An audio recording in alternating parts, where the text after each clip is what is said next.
Olá, este é o terceiro módulo sobre conjuntos numéricos. E nesse módulo agora eu vou falar sobre os números inteiros.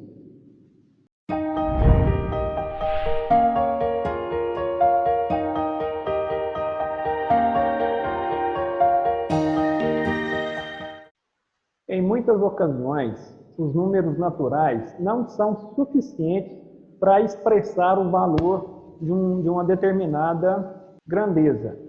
Por exemplo, em 9 de junho de 2016, foi noticiado que uma cidade do sul do Brasil registrou uma temperatura de 6 graus abaixo de zero. Tá? A gente sabe que os números naturais eles sempre estão acima de zero. Então, foi necessário um novo tipo numérico para representar valores como esse. Essa temperatura, então, foi indicada por menos 6 graus Celsius. Outras situações de uso de número negativo seria, por exemplo, um saldo negativo numa conta bancária, uma profundidade abaixo do nível do mar. O número menos 6 é um número inteiro negativo. Lembre-se de que o conjunto dos números inteiros é a união do conjunto dos números naturais com o conjunto dos inteiros negativos. E ele é representado por Z. Este símbolo aqui é uma letra Z diferenciada e entre chaves a gente coloca os valores. Começando pelo menos 3, por exemplo, você poderia começar pelo menos 4, menos 5, você que sabe, ou menos 2, mas geralmente a gente começa pelo menos 3.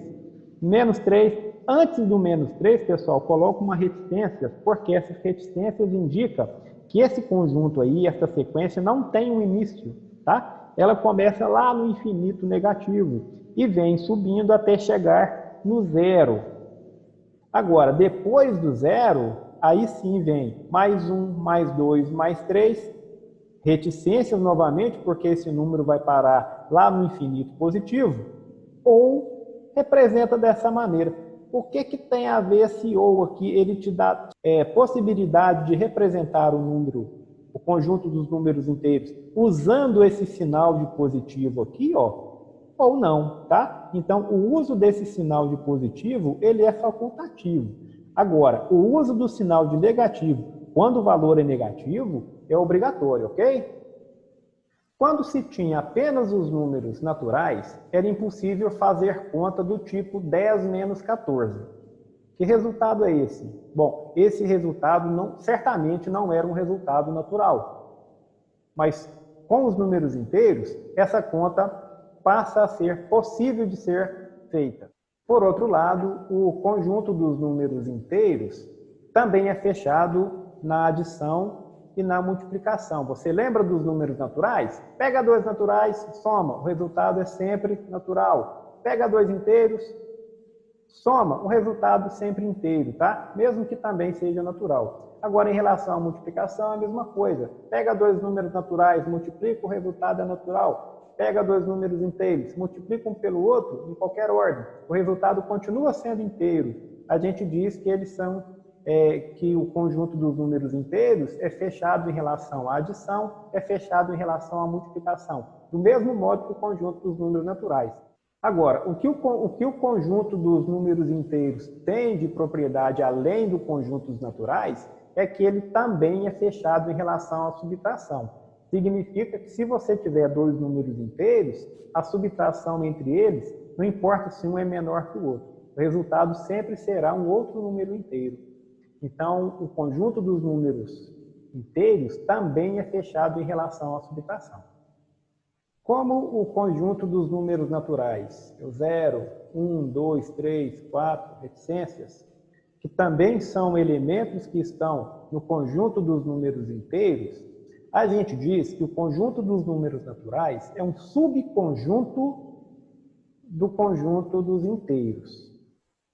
A gente representa essa ideia de subconjunto por esse símbolo aqui, ó. Esse símbolo a gente lê está contido, ou seja, o conjunto dos números naturais está contido no conjunto dos números inteiros, tá? Isso equivale a dizer que o conjunto dos naturais é subconjunto do conjunto dos inteiros.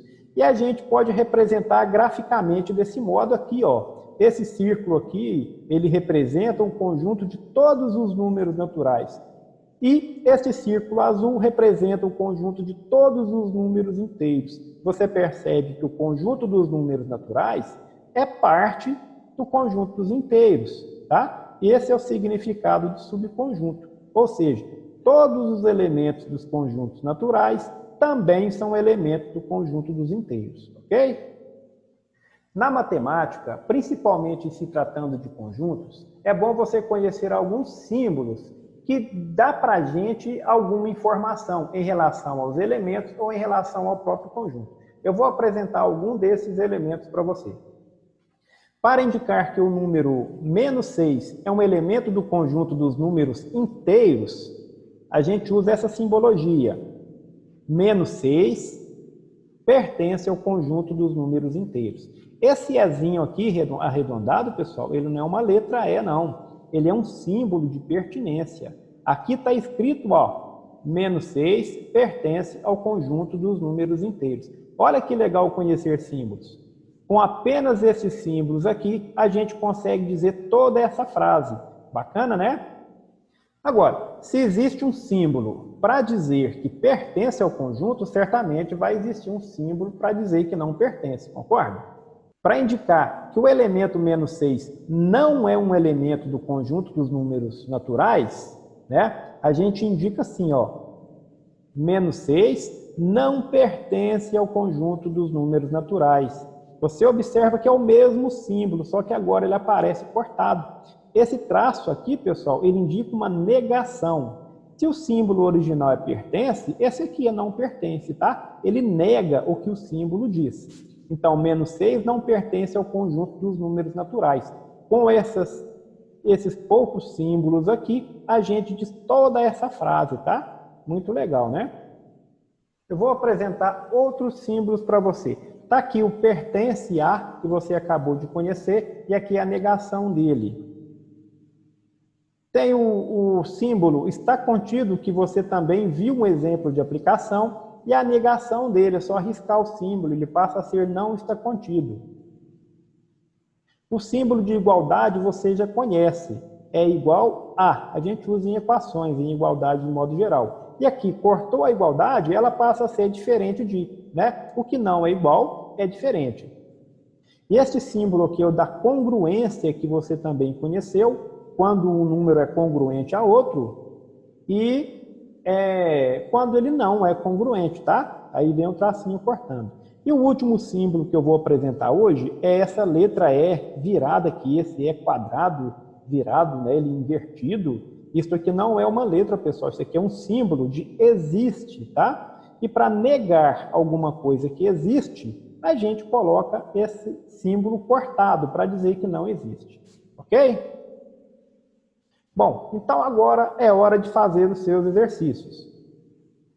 No final desses slides, você sabe, tem uma lista de exercícios, então você baixa os slides e faça uma leitura, tá? Não vai direto para o exercício, não. Se não entendeu, volta no vídeo, assiste de novo, tá? Aí depois você faz a leitura do slide antes de tentar fazer o exercício, ok? Até o próximo.